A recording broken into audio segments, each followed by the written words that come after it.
नमस्ते बच्चों। पिछली बार हम सभी हिंदी के अंतर्गत व्याकरण में पढ़ रहे थे विराम चिन्ह। मैंने आपको विराम चिन्ह के बारे में बच्चों बताया था कि विराम चिन्ह, विराम का अर्थ क्या होता है? रुकावट ना, रुक जाना।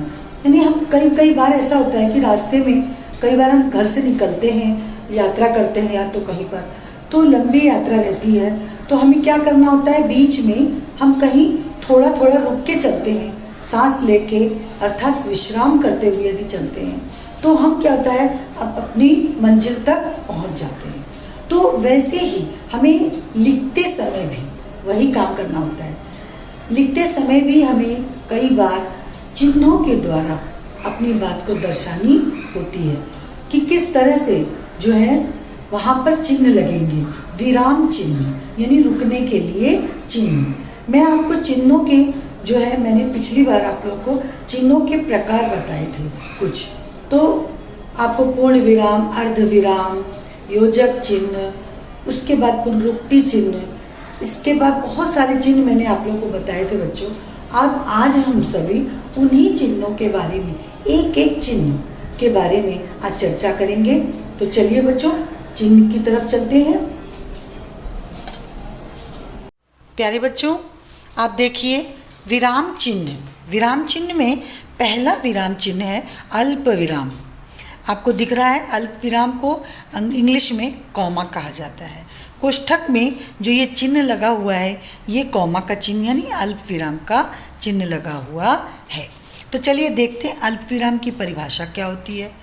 जहाँ थोड़ी सी देर रुकना पड़े वहाँ अल्प विराम चिन्ह का प्रयोग किया जाता है। अर्थात एक से अधिक वस्तुओं को दर्शाने के लिए, अर्थात दिखाने के लिए, बताने के लिए अल्प विराम चिन्ह का जो है चिन्ह लगाया जाता है। कोष्ठक में आप देखिए वो चिन्ह लगा हुआ है, कॉमा का जो है अल्प विराम कहा जाता उसे है। अब देखिए इसमें उदाहरण दिया हुआ है। पहला उदाहरण है कि राम सीता, राम के बाद देखिए कॉमा लगा है, सीता के बाद कॉमा लगा है, लक्ष्मण और हनुमान ये सभी भगवान के रूप में पूजे जाते हैं। तो इसमें आपको स्पष्ट दिख रहा है कि कॉमा कहाँ कहाँ लगा है। इसके बाद है बच्चों, मैंने भारत में पहाड़, कॉमा लगाया है, फिर देखिए झरने, कॉमा नदी, फिर से अल्प विराम लगा है खेत, फिर अल्प विराम लगा है इमारत आदि चीज़ें देखी थी।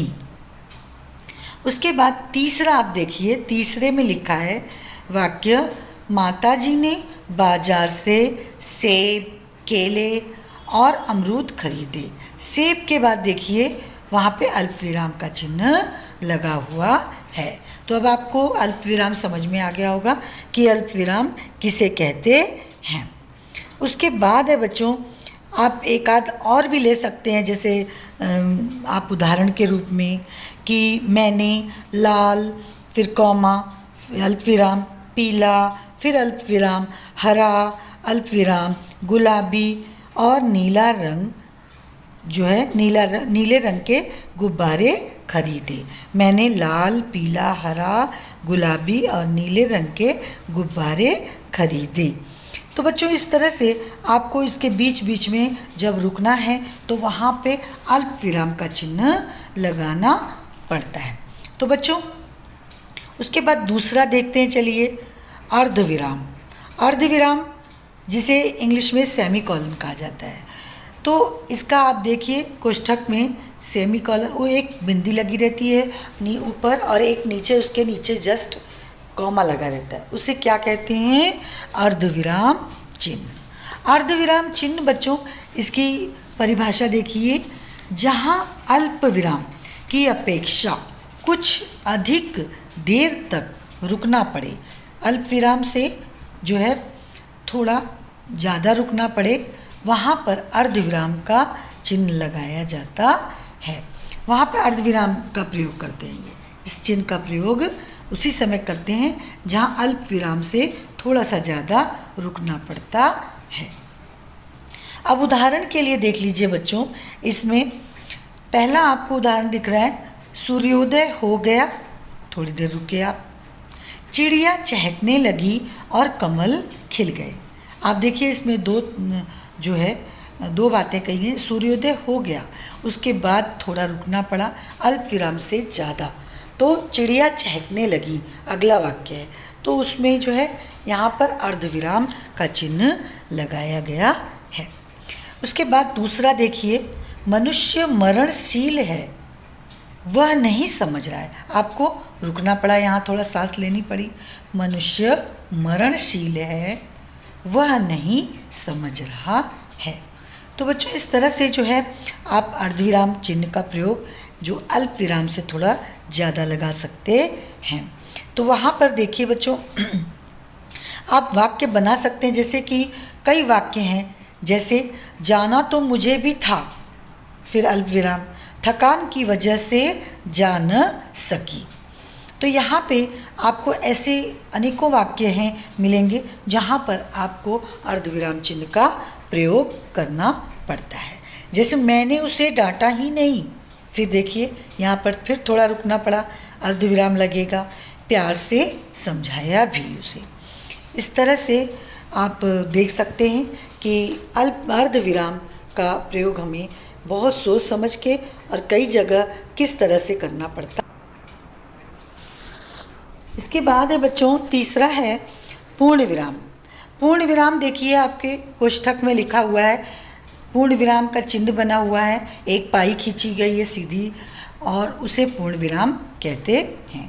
इसकी परिभाषा बच्चों कुछ इस तरह से है, जब वाक्य खत्म हो जाता है तब वाक्य के अंत में पूर्ण विराम लगाया जाता है। जब हमारी बात पूरी तरह से ख़त्म हो जाती है, एक वाक्य हमारा ख़त्म हो जाता है, उसके बाद हमें इस पूर्ण विराम यानी कि पूरा हमें विराम देना पड़ता है, यानी रुकना पड़ता है, आराम से रुकना पड़ता है। तो वाक्य जब पूरा हो जाए तब हमें इस चिन्ह का प्रयोग करना पड़ता है। इसके बाद है बच्चों, इसका उपयोग ज़्यादातर हमें सामान्य वाक्य के अंत में करना पड़ता है। जब वाक्य एकदम सामान्य सरल वाक्य रहे उस समय इसका प्रयोग किया जाता है। जैसे उदाहरण के लिए बच्चों आप देखिए नीचे पहला उदाहरण है, राम खाना खाता है। एक वाक्य आपका पूरा हो जाता है, आपका वाक्य पूरा हो गया आराम से कि राम खाना खाता है। दूसरा देखिए, सुधा गाना गाती है, एक वाक्य आपका हो गया। इसी तरह से आप बहुत सारे वाक्य बना सकते हैं जिसमें पूर्ण विराम का चिन्ह आप देखते हैं अंत में एक खड़ी जो पाई है, खड़ी रेखा है, वो लगाई जाती है। आप लिख सकते हैं, आज हम घूमने जा रहे हैं, आज हम खेलने जा रहे हैं। तो इस तरह से वाक्य है, मेरा नाम सरला है, समीरा है।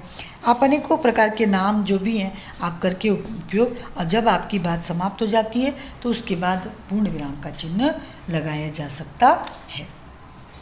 उसके बाद चौथा है बच्चों विस्मयादिबोधक चिन्ह। ये चिन्ह आपको देख रहे हैं, एक इंटरजेक्शन जिसको बोला जाता है, अंग्रेजी में आप इसको इंटरजेक्शन बोलते हैं। एक पाई है देखिए कोष्ठक में, उसके नीचे एक छोटी सी बिंदी लगी हुई है, तो इसे क्या कहते हैं, विस्मयादिबोधक चिन्ह। विस्मयादिबोधक चिन्ह का प्रयोग हम कब करते हैं, जब वाक्य में मतलब हर्ष यानी हमें प्रसन्नता, खुशी, कुछ ऐसा दिखाना पड़े, विस्मय, उसके बाद भी बहुत सारे भाव हैं जैसे आश्चर्य, करुणा, भय इत्यादि, जैसे बहुत सारे भाव हमारे आते हैं। उनको प्रकट करने के लिए या संबोधित करने के लिए किसी को, उस समय हम विस्मयादि सूचक शब्दों का प्रयोग, चिन्ह का प्रयोग करते हैं। जैसे कई बार हम खुश हो जाते हैं बच्चों, दुख हमें हो जाता है किसी बात पे, तो उस समय भी इसका उपयोग किया जा सकता है। उदाहरण के लिए बच्चों इनमें ज़्यादातर उपयोग किया जाता है, हाय के बाद देखिए कुछ शब्द हैं, हाय, हाय के बाद चिन्ह लगा हुआ है, देखिए विस्मयादिबोधक, एक पाई है, नीचे बिंदी है, देखिए फिर कॉमा यानी अल्प विराम लगा है, आहा के बाद देखिए फिर चिन्ह लगा है, छी के बाद चिन्ह लगा है, अरे के बाद चिन्ह लगा है, शाबाश के बाद चिन्ह लगा है। तो इनका आप वाक्यों में भी प्रयोग करेंगे तो वो पूरी तरह से दिखते हैं। जैसे वाक्य आप लिख सकते हैं, जैसे पहला वाक्य है, हाय वह मर गया, हाय वो मर गया, मतलब आपने इसमें विस्मित होकर के कहा है, आश्चर्य होकर के कहा है। तो उसके बाद हाय के बाद देखिए चिन्ह लगा हुआ है वाक्य में। फिर दूसरा वाक्य है आहा कितना सुहाना मौसम है, कितना सुहावना मौसम है, मतलब आहा के बाद में भी आपने चिन्ह लगाया जल है, यानी आप इस समय भी आश्चर्य व्यक्त कर रहे हैं, विस्मय व्यक्त कर रहे हैं। फिर इसके बाद आप देखते हैं सुंदर वृक्षों को, तब आपके मुंह से अचानक निकल जाता है कि वाह कितना सुंदर वृक्ष है। तो आप इस तरह से आप बहुत सारे वाक्य बना सकते हैं, और जब आपके वाक्य आते हैं तो उस समय इन चीज़ों का उपयोग करना पड़ता है। जब ये अव्यय आते हैं तो आपको इनमें इनका उपयोग करना पड़ता है, अव्यय से पहले उपयोग करना पड़ता है। लेकिन तो बच्चों जैसे शब्द के पहले देखिए बच्चों है कि आप जैसे आप छी का उपयोग कर रहे हैं, तो छी कितनी गंदगी है, यहाँ छी के बाद में भी आप उपयोग किया गया है। देखिए आप उसके बाद अपना वाक्य लिखिए। इसी तरह से आप दूसरा ओ करके भी लगा सकते हैं, और फिर महाशय आपका स्वागत है, महाशय के बाद लगा सकते हैं। तो इस तरह से आप अनेकों वाक्य हैं जहाँ पर आप चिन्ह का प्रयोग कर सकते हैं। उसके बाद है बच्चों अगला चिन्ह है प्रश्न चिन्ह। प्रश्न चिन्ह के अंतर्गत है कि परिभाषा है प्रश्न चिन्ह की, कि प्रश्न चिन्ह का प्रयोग प्रश्नवाचक वाक्यों के अंत में किया जाता है। कब किया जाता है? प्रश्नवाचक वाक्यों के अंत में। जब कोई प्रश्न पूछा जाता है तब इसका उपयोग किया जाता है। जैसे आप देखिए वह क्या लिख रहा है, आप इसमें देखिए तो लिखा हुआ है वह क्या लिख रहा है। इसके बाद प्रश्न, यानी प्रश्न पूछा गया है। तुम्हारा भाई कौन है, इसके बाद भी देखिए प्रश्न चिन्ह का प्रयोग किया गया है। आप कोष्ठक में देखिए प्रश्न चिन्ह ऊपर क्वेश्चन मार्क जिसको आप कहते हैं, हमेशा इनसे आपका जो है सामना होता रहता है। उसके बाद है बच्चों आपका छठवां देखिए कोष्ठक चिन्ह, जिसे आप इंग्लिश में ब्रैकेट कहते हैं। ब्रैकेट आप गणित में अनेकों प्रकार के ब्रैकेट आप पढ़ते हैं, लेकिन ज़्यादातर जो छोटा कोष्ठक होता है उसका ही उपयोग जो है हिंदी भाषा में उपयोग ज़्यादातर होता है। तो देखिए बच्चों कोष्ठक चिन्ह का प्रयोग करते समय हमें थोड़ा ध्यान देना पड़ता है कि कोष्ठक चिन्ह हम कब उपयोग में लाएं, किन परिस्थितियों में लाएं, कब जो है इसका प्रयोग अर्थ को और अधिक स्पष्ट करने के लिए, यानी समझने के लिए इसका शब्द अथवा वाक्यांश को कोष्ठक के अंदर लिखकर किया जाता है। जैसे उदाहरण के रूप में देखिए पहला है विश्वामित्र। अब इनका रूप देखिए हमेशा क्रोध वाला रहता है। क्रोध में कांपते हुए, ठहर जा, आप क्रोध में कांपते हुए, यानी आप विश्वामित्र जी कैसे आ रहे हैं? क्रोध में कांपते हुए। आपने ये जो कोष्ठक के अंदर बंद कर दिया तो आपको इनके भाव का पता लगा, स्पष्ट हो गया कि विश्वामित्र जी गुस्से में ही कांप रहे हैं और उस समय ये शब्द बोल रहे हैं ठहर जा। दूसरा है धर्मराज। युधिष्ठिर का दूसरा नाम धर्मराज भी है, यानी धर्म के वो काफ़ी धर्म पालक थे वो, तो उनका जो है उनके बारे में बताया गया है। धर्मराज उनका एक नाम है युधिष्ठिर का। तो उन्हें सत्य और धर्म के संरक्षक थे। तो आपको समझ में आ जाएगा धर्मराज किसके लिए कहा गया है? युधिष्ठिर के लिए कहा गया है। उसी तरह से आप जब संवाद लिखते हैं बच्चों तो उस समय भी पात्र का जो पात्र होता है, जैसे माँ है, पिता है, बालक है, उसका जो भाव है, उसका हाव भाव कैसा है, उसको भी प्रकट करने के लिए उस समय आप उसको कोष्ठक में लिख सकते हैं। जैसे बालक, मान लीजिए कहीं संवाद में आपको जो है पात्र को दिखाना है, बालक पात्र है, उसका भाव क्या है उस समय, तो वो उसका हंसते हुए, ये आप कोष्ठक में लगा सकते हैं। तो उसके बाद लिख सकते हैं तुम मेरा क्या बिगाड़ लोगे, यानी वो हंसते हुए, अर्थात हमें समझ में आ जाता है कि बालक हंसते हुए ही ये बात बोल रहा है कि तुम मेरा क्या बिगाड़ लोगे। इसी तरह से बच्चों कई बार हम कोष्ठक का उपयोग इस तरह से भी करते हैं, जैसे कि क्रम संख्या, यानी कि हम कई बार संख्याओं को भी कोष्ठक में लिखते हैं। जैसे आपका प्रश्न, आपको कई बार प्रश्न पत्र में भी प्रश्न 1 दिया जाता है, उसमें आपको अ ब क ख ग घ ये भी दिया जाता है, तो उस समय उसको भी कोष्ठक के अंदर बंद करना होता है, कोष्ठक दिखाना पड़ता है उसमें भी, कई बार उसमें भी प्रयोग होता है। इस तरह से जो है आपको कोष्ठक चिन्हों का उपयोग करना चाहिए। उसके बाद है बच्चों योजक चिन्ह। योजक चिन्ह की परिभाषा है, योजक चिन्ह का प्रयोग समस्त पदों के मध्य में किया जाता है। योजक चिन्ह जो आपके समास आपने पढ़े थे, तो आप सामासिक जो शब्द हैं उसमें भी इनका प्रयोग किया जाता है योजक चिन्हों का। जैसे द्वंद्व समास और तत्पुरुष समास में आपने देखा होगा कि उस समय भी इन चिन्हों का प्रयोग किया जाता है, छोटा सा चिन्ह लगता है।